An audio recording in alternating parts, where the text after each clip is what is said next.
Well, good afternoon, everybody. Thank you so much for having me. I'd like to say a big thank you to TCEQ for inviting DIR to present about cybersecurity. Thank you to the School of Social Work for putting this together, and thank you to our big three supporters at TCEQ for our mission of cybersecurity for public sector water organizations: Michelle Havelka, Mason Miller, and Letty DeLeon. So, very excited to be here.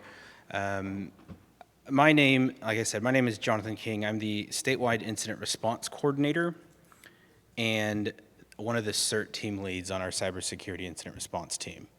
So what I tell people that I do is I work to prepare the state for a bad day in cybersecurity. When things have gone wrong, when threat actors have compromised the systems, when systems are down, and we need to bring some structure to how we respond to our cyber incidents across the state. So very excited to be here. I think there'll be a great question and answer period. For my background, I come out of the fire service, as a volunteer firefighter for about 6 years, spent some time with the Tech's Division of Emergency Management and Planning, and moved to DIR. So I'm not the most technical person, but I can kind of talk through some strategies about, understanding how cyber attacks occur. I think sometimes there's this concept of, it's just, this ethereal thing that just happens, or my organization isn't a target. But I think it's interesting to understand, how these attacks occur and how they can occur within your system. And we'll talk about the observed impacts that we see across the state and what that can lead to within your organization. We'll talk briefly about some best practices to help reduce the likelihood of the impact should they happen, or hopefully prevent them altogether. And then we'll talk a little bit about recognizing cybersecurity incident reporting requirements. So this is not always relevant to our operators, may be more relevant to your IT folks, but we don't have your IT folks here, or if we do, maybe this is some good information that we can share. So if there's questions, feel free to raise your hand, or we can hold it to a question and answer period, whatever our mic monitors prefer. I always like to start this slide or this presentation about what is the common denominator. So water and cybersecurity, I'm not going to say oil and water, but it's do they mix? I don't know if they do, because we have different considerations. You're thinking about the drinking water side. You're talking about supply and reliability. You're talking about sampling and assessments.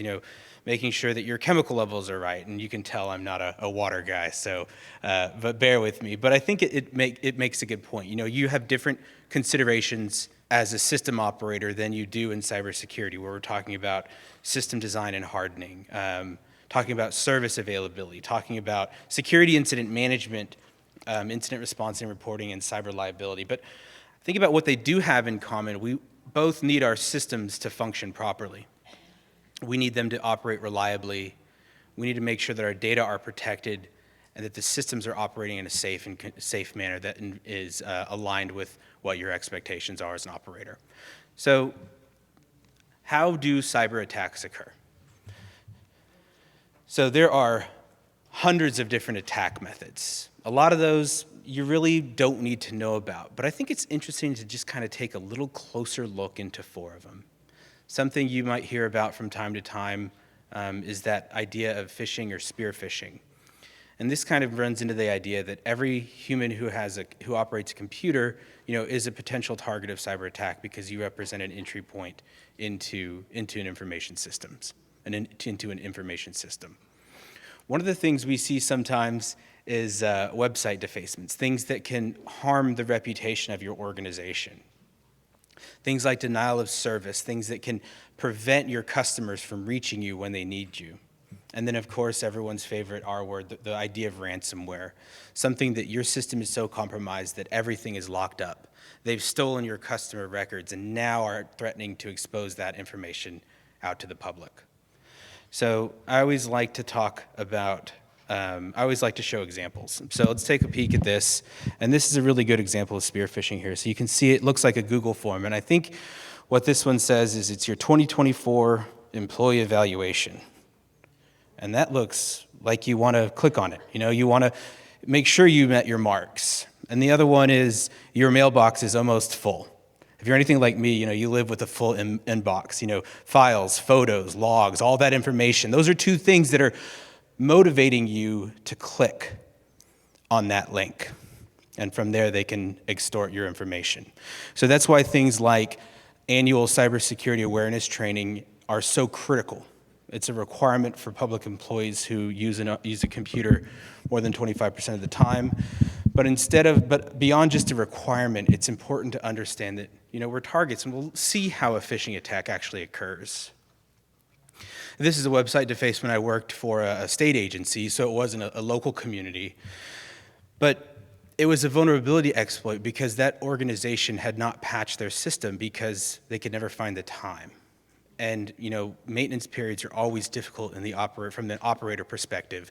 They're also difficult for an IT perspective. So this caused some pretty significant reputational concern when you're having, being hacked by a foreign, potentially terrorist organization. It causes reputational concern for that organization. So that's something they had to deal with and manage. And we'll talk a little bit about how you manage that response later on in the presentation. And the distributed denial of service. So I remember a few years ago, there was a Super Bowl commercial that said, go to this website. And everyone went there and it was down because so many people had tried to flood to it all at the same time. And this is what threat actors can do. They can throw a lot of malicious traffic at your website. And there are some protections that you can have, some DDoS protections that your IT and your vendors can put in. But when your cities or counties or residents can't access your website, that's a concern. That's another reputational risk. And then, of course, the dreaded ransomware. We've worked with hundreds of organizations over the past few years that have dealt with ransomware, all the way from the loss of felony prosecution files to not being able to bill their customers for 7 months. So there's a lot of concerns with ransomware protection. And this is something that your IT operators are constantly on guard for. But again, it can start with something as simple as a phished email. So what is phishing? I'm sure you hear about it in your annual user training. Maybe some of your organizations do this phishing test. So they try and see if you'll click on this email, and if you accidentally click on it, you'll get more user awareness training.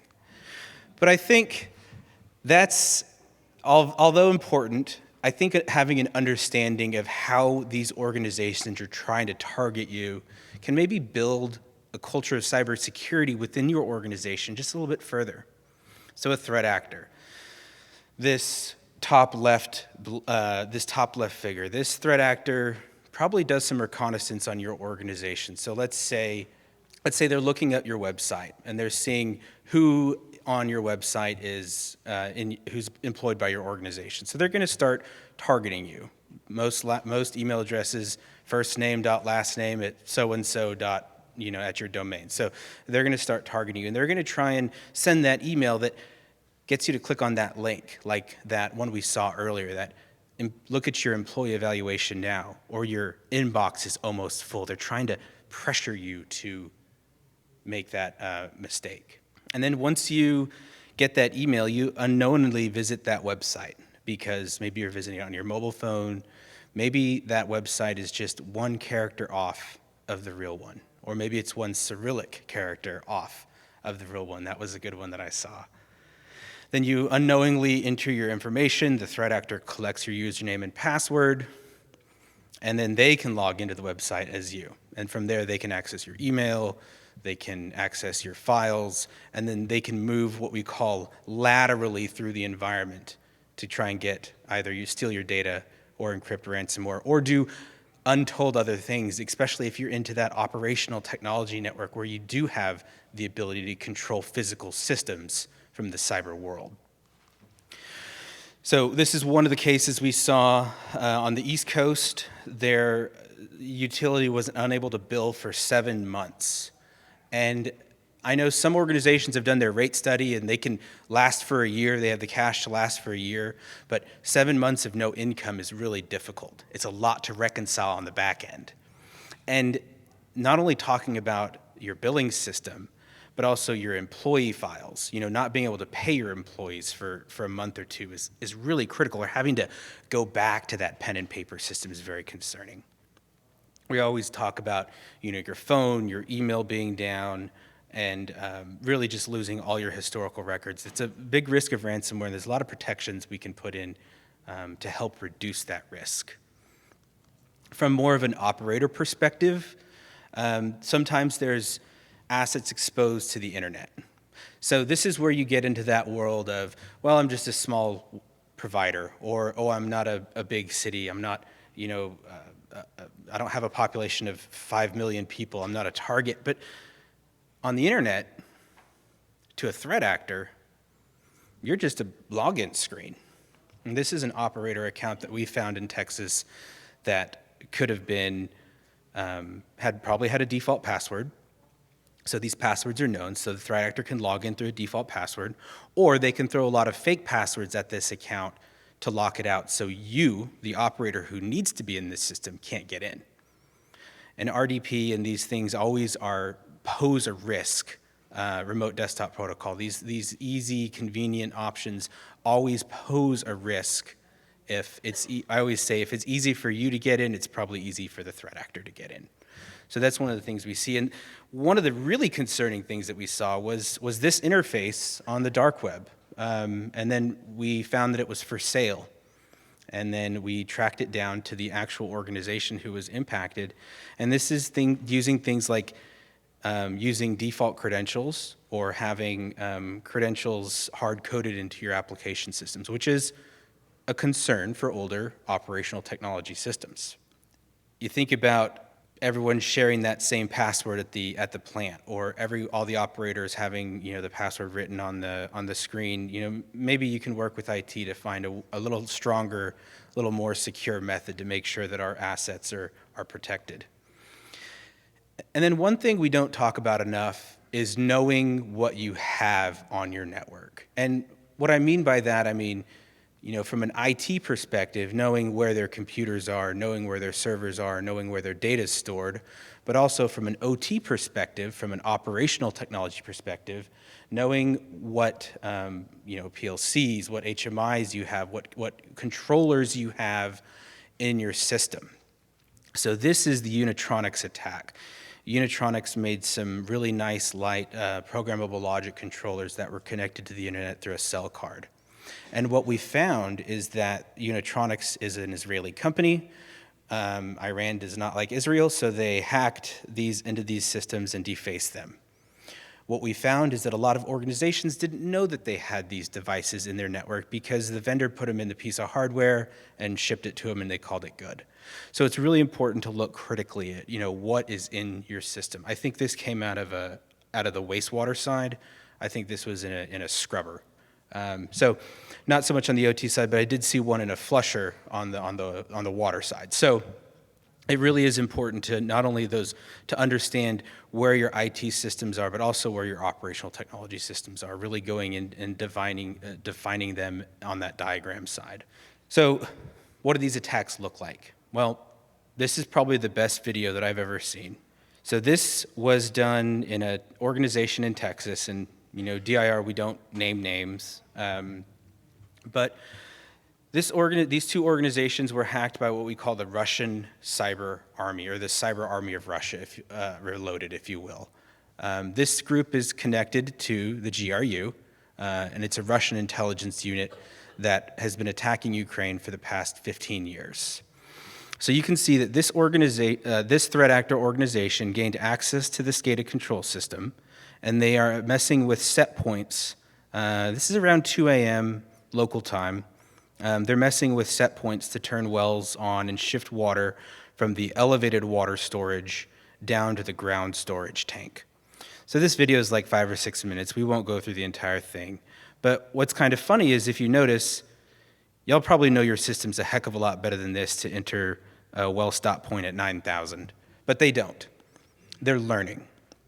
They're evolving. And the hard part is we have to evolve too.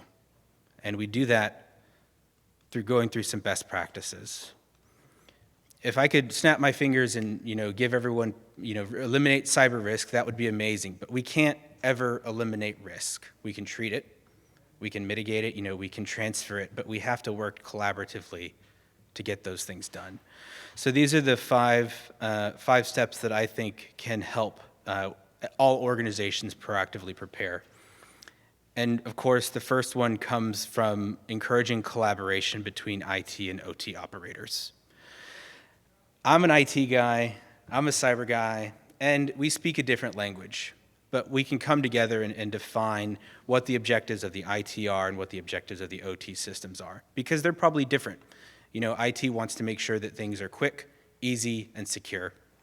But OT wants to make sure that maybe things are reliable, continuously operating, and never down. So they have different objectives, and working with your IT or IT reaching over to our operators is really a great step, because there's a common goal, and you can cross-train just a little bit, whether it be IT taking some industrial control courses that are offered through CISA, free of charge, or whether it be, operators learning a little bit more about what makes the network tick within the city, county, district, whatever it may be. There's room to develop a shared roadmap for what secure looks like for your organization. And I think that helps define a shared understanding of what your security looks like. And I think that the next point I wanted to talk about is discussing cybersecurity with external partners. And I put three big groups here. One is vendors, one is state and federal, and one is associations and ISACs. So I think from a vendor perspective, something we had to do at the state a few years ago was make sure that there were cybersecurity considerations within your IT contracts. So if we had a contract for a service provider to provide servers or to provide a website or to provide email, we had to put in what happens when there's a security incident. The idea of a one-page contract it's just not the way we can do business anymore, especially when it comes to cybersecurity. So a few of the incidents that I've worked that connect into that wastewater side, they were largely vendors managing either the SCADA network or managing the infrastructure for the organization. And they just said, our organization's never asked us about the security posture before. The organization has never asked, what our responsibilities are in a security incident, or if the vendor has liability for this organization. So these are good questions that you can talk to your vendor, build that relationship for what happens when a security incident happens, if it's getting good contact numbers, or if it's moving into the contract piece, there's questions about incorporating security into your contracts. And then that state and federal side. We all know the TCEQ numbers for reporting if a water sample comes back negative, but if there's a security incident, who do you call? Are you going to call your FBI office? Are you going to call your sheriff's office? Are you going to call DPS? Are you going to call DIR? Are you going to call TDEM? Thinking these things through before the security incident ever happens is very valuable, and we have some resources that are available to you that we'll cover a little bit later. And then things like Water ISAC, things like the Texas ISAL, where we push this information and share best practices, and things like ICS alerts, where you will flood your email inbox, but you can't say that you won't be aware of what's going on in cyberspace. These are good partnerships because they have good sharing events where you can determine best practices from someone who speaks the OT language or the operator language. So that's something I'd like to share, is take a look at those. And then from the IT side, there's 3 slides here, so we'll go through them quickly. I think I'd be remiss to say mostly operator in the room, mostly IT, mostly wear both hats. What's the thought? IT, OT, operator? Operator, very good. So these might not be as beneficial. I think that a lot of organizations, it's all in one, right? you do everything. Here's a good story. So we were building a regional security operations center in San Angelo. And this is a service that, provides, cybersecurity monitoring for small organizations. And we were going to meet with the school districts. And I said, well, can we meet at 3:00? And they said, nope, all the IT people have to drive the bus. So we went for a 10 a.m. meeting, and it worked out fine. But that's the reality in Texas. A lot of organizations wear multiple hats. So I think one of the biggest things we can do to harden our enterprise network is understand its current state. Get an assessment of your network. What security controls do you have in place? And look at it over time. If you're associated with the county, there was a county election security assessment that DIR paid for, or that Secretary of State paid for a few years ago, and you can take a look at that for some best practices. There are some security services available through DIR if you want to make that investment into getting an assessment. And of course, EPA, CISA, and a lot of the private sector organizations have those that can be done at cost or at no cost at all to the organization. So secure your backups. One of the things we ask is, where are your IT backups stored? I was down meeting with a water authority down in South Texas earlier, and we talked about backups, and they said, "Oh, all our backups, all our log results are on paper." So we back those up, in the file cabinets. They take protections against, fire, against flood, against coffee stains, and we have to do the same thing for our IT backups. That's the best way to recover from a ransomware incident, is having strong IT backups. There's federal strategies that help you make sure that they're secure, but it's a good point to talk about that with your IT side. Where are the backups for the configurations for your SCADA system? Because rebuilding that by hand in the middle of the night on an engineering laptop is not a good idea. It's not something anybody wants to be in. It's much better to have that safely, securely stored as part of the enterprise IT backup solution. So that's kind of an opportunity to collaborate with IT. And then I worked with the county, had a ransomware incident a few years ago, and they had a tape backup system. So it meant to magnetic tape and, backed up every night, but when they needed it, it didn't work. So that comes back to that testing of your backup. So it's kind of a process. So not only do we secure your backups, we secure your infrastructure, making sure that you don't have these remote access tools exposing your network to the internet. Tools that are needed for productivity, like VPN and remote desktop protocol, need to be secured. A lot of times we'll see, I can VPN and I can log into another plant to control the system, and it's easy. But again, you need to put in risk mitigation measures that make it a little more difficult for you, but also make it a little more difficult for the threat actor, and that's important. So I like this line here: if it's simple for you to get in, it's simple for the threat actors to get in. And I think it's really important to understand what third parties are doing in your network. Understand that if you are going to provide a vendor access to your network, that it's done in a secure manner for a limited amount of time to reduce the risk of that third-party compromise. You think about what are the larger credit hacks in history. When Target got hacked, they didn't actually hack into the Target system, they hacked into the AC controller system. So that third party had a lot of access to their network. So the threat actor was able to access the AC units, then get into the Target control credit card processing system. So that's why we talk about hardening that network and understanding what third parties are doing within your network. And then moving into that industrial control side and securing that industrial control side. It really is critical to understand and have a documented OT network system map. If you do have microwave connections between different sites, making sure that those are documented and understood, and inventory those hardware and software systems. Understand where your data is flowing, and that can be a collaboration with your IT side to determine a little bit more about how the data moves through your network. And like we always say, reduce that third-party risk, minimize the time and scope of outside entities, of having outside entities access to your systems, or create a more secure gateway for them to get access to your network. And then we talk about knowing what to do in case of an incident. Just like water systems have incident response plans for outages, for contamination incidents, so too does IT have cybersecurity incident response plans for when things go wrong.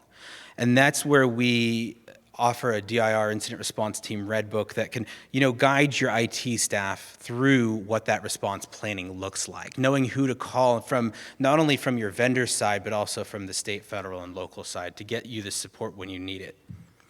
And something you may be familiar with is the idea of tabletop exercises for what goes down if you have a treatment plant go down. But you can also have those tabletop exercises from a cybersecurity perspective as well. So I encourage you to collaborate with your IT on discussing some of those considerations and taking part of an incident response planning or tabletop exercise. Wanted to see if there's any questions from the audience that we could take to intersperse before we wrap up with incident reporting.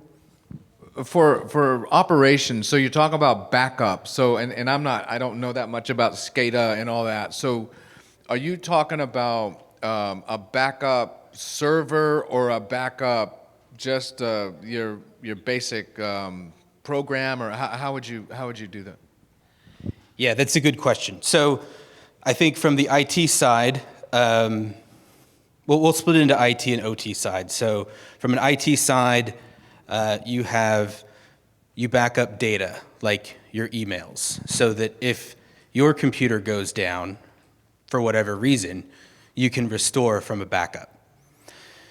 In the SCADA side, there's controls, there's a schema, there's set points, there's all these settings and configurations that have been put in by the engineers based on the design of the system. Getting a backup of those is critical so that if need be, if that system goes down or that system's no longer available, be it for a cyber incident or a technological issue, those settings can be restored instead of having to be recreated from scratch. You can even go a little bit further into, something called a domain controller that controls how the internet traffic goes within, say, your city or your county or your water system. And most people don't ever develop a domain control themselves. You do it once and it just runs forever. Having a backup of that is really critical. So we call those crown jewels, the crown jewels of your network. What is the most important information that you need to back up? And that can come from the business side, where it's customer records, billing records, inspection reports, things of that nature, or it can come from the more technical side, but the system schema, then these things that allow you to restore from a disaster more quickly. Did that answer your good question, sir? Because it's not just one and done, Yes, sir. I got one coming. I'm going to tell a little story, and then you can ad lib on it. I like that. Right before Christmas, we run a small system, about 800, and we still do RVS billing and checks and money orders, and we don't do too much where the people can pay with a credit card. We're going to do that, but I don't know about that. Right before Christmas, I always get there on Saturday morning, most Saturday morning from about 9 to about 10:30, and kind of wrap things up for the week. I'm the manager of Nash Forest Water Supply. I've been there 15 years. And there's something wrong with my system. And so I called my IT guy. I've got a wonderful IT guy there in Cedar Hill, and he worked with IBM for years. He's retired, but he does small systems. We have him on retainer for $500 a month, and he takes care of everything back up. He backs up on the cloud, and we back up on couple other ways. But anyway, I called him and I said, man, this looks bad.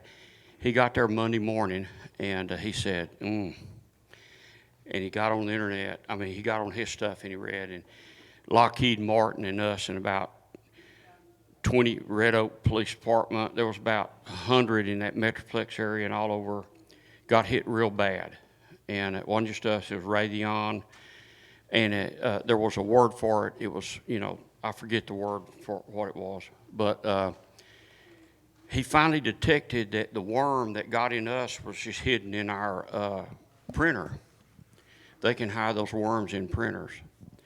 And they were after, naturally, everybody's credit card and their ID and stuff, but they couldn't get it.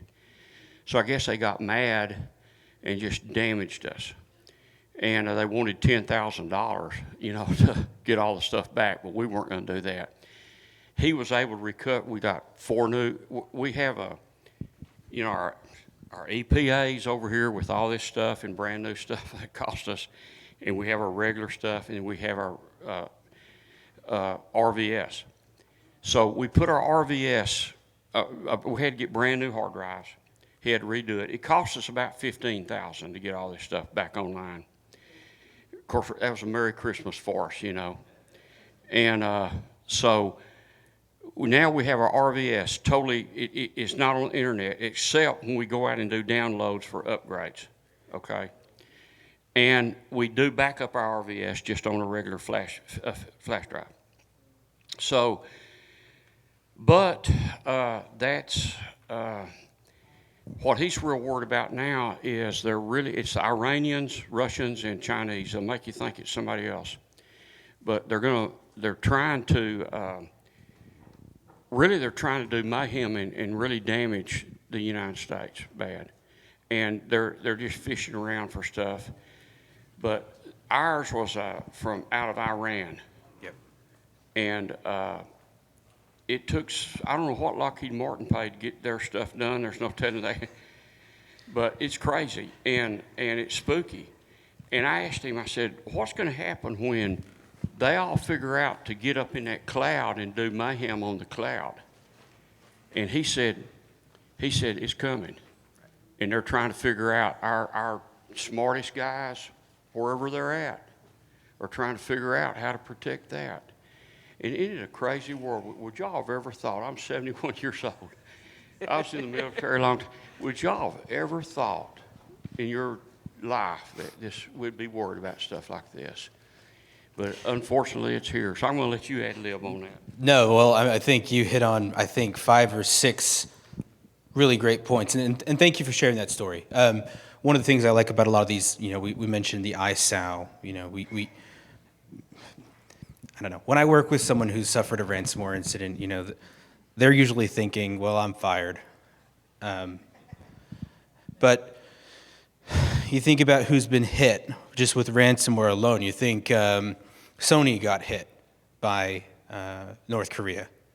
They stole their intellectual property. You think about Office of Personnel Management got hit by China, and they stole the dossiers on everyone who's ever had a security clearance. You think about massive critical infrastructure providers, whether it be pipelines or meatpacking, they're hit. And you have things like CrowdStrike and Microsoft and all these big companies, they get hit. So I always try and, work with an organization and say, this happens. This isn't something to be ashamed of. It's not something that you hide, and if you hide it, it makes it worse. And when you can share your story about the collaborations that you had with your IT, the ability to build backups to your system, the desire not to pay the ransomware instead of paying $10,000 to get your systems back, spending $15,000 to make your systems better. It's a value added. And then back to that concept of it was a printer, that is one of the reasons we document what our systems look like, because I can send something from my phone to my home printer, but my home printer also connects to my computer. My computer connects to the SQL database. It's like that idea of lateral movement. That's why they're trying to phish you, because when they can phish you, they can take the next step from your server, from your computer to your email system, from your email system to your billing system, from your billing system to your domain controller, and once they have your domain controller, your network's theirs. So that's why we talk about the idea of we put in these security controls in collaboration with IT to reduce the risk.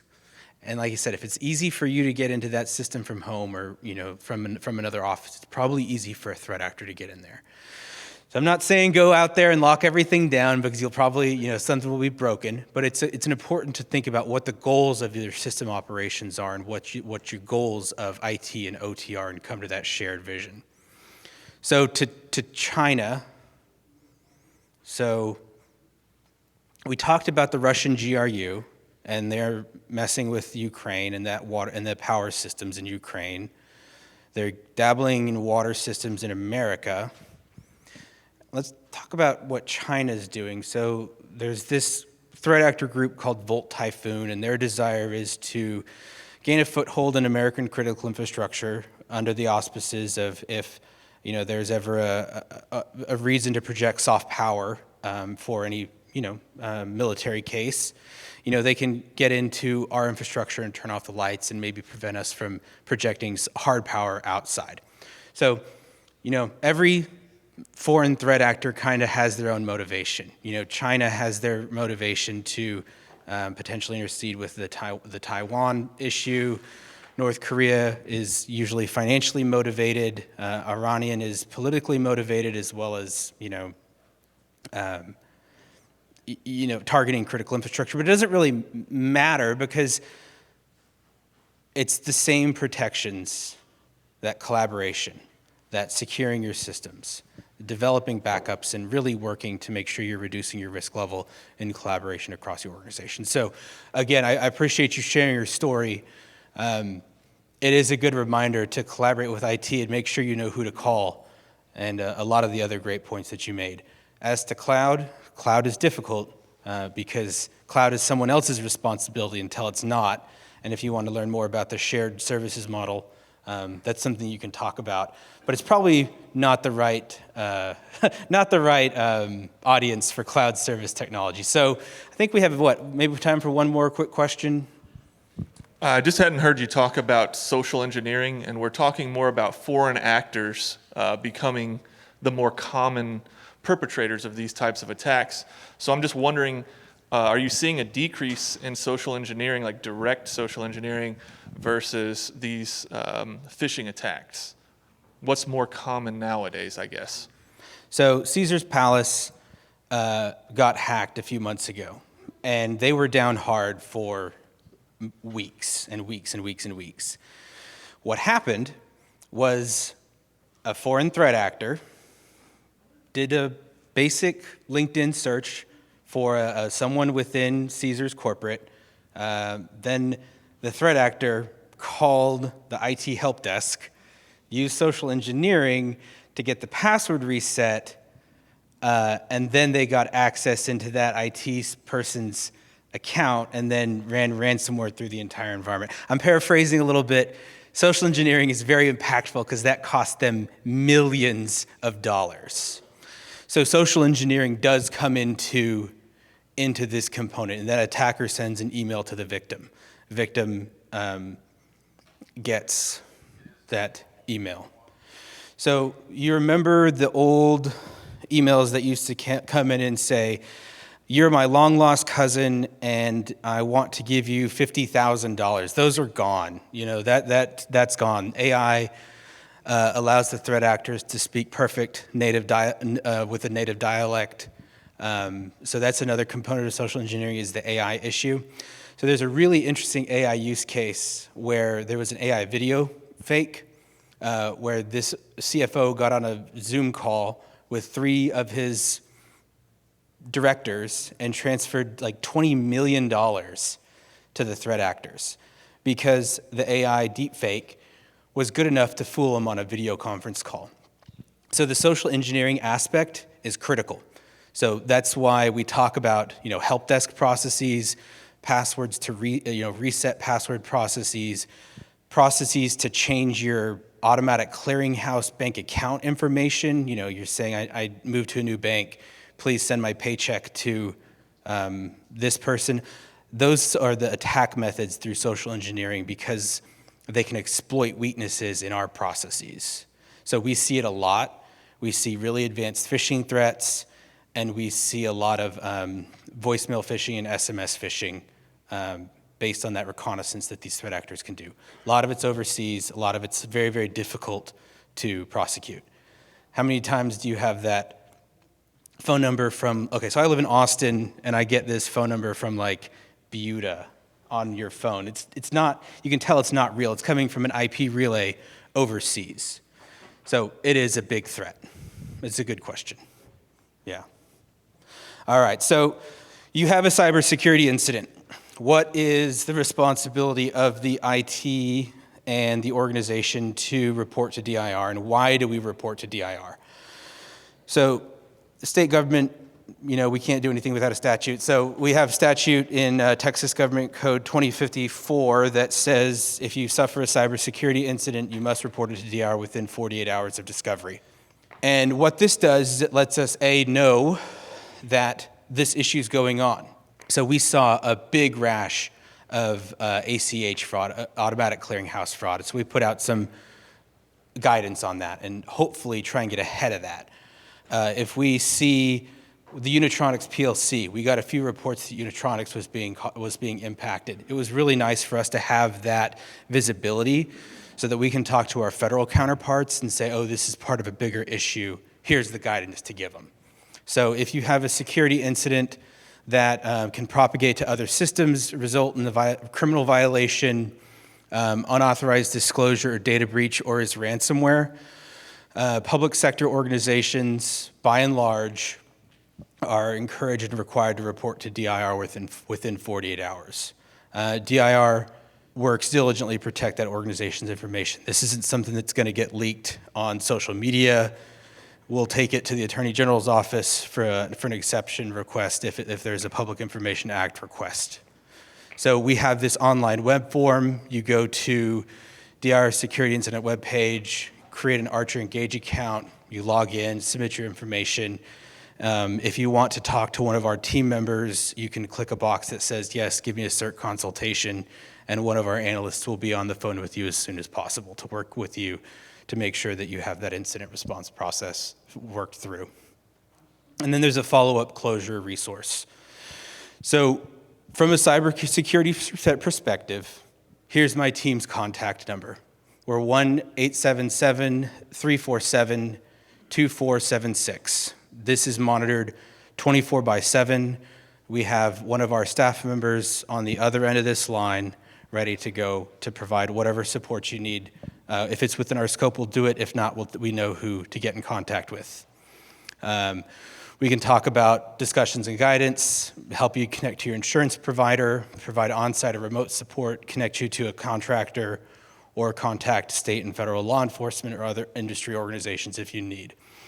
If you have this presentation, I really encourage you to download it and take a look at these links because there's a lot of really good resources in here, from guidance to assessment to training. Right now we're partnering with TEACS to develop a water sector specific cyber training.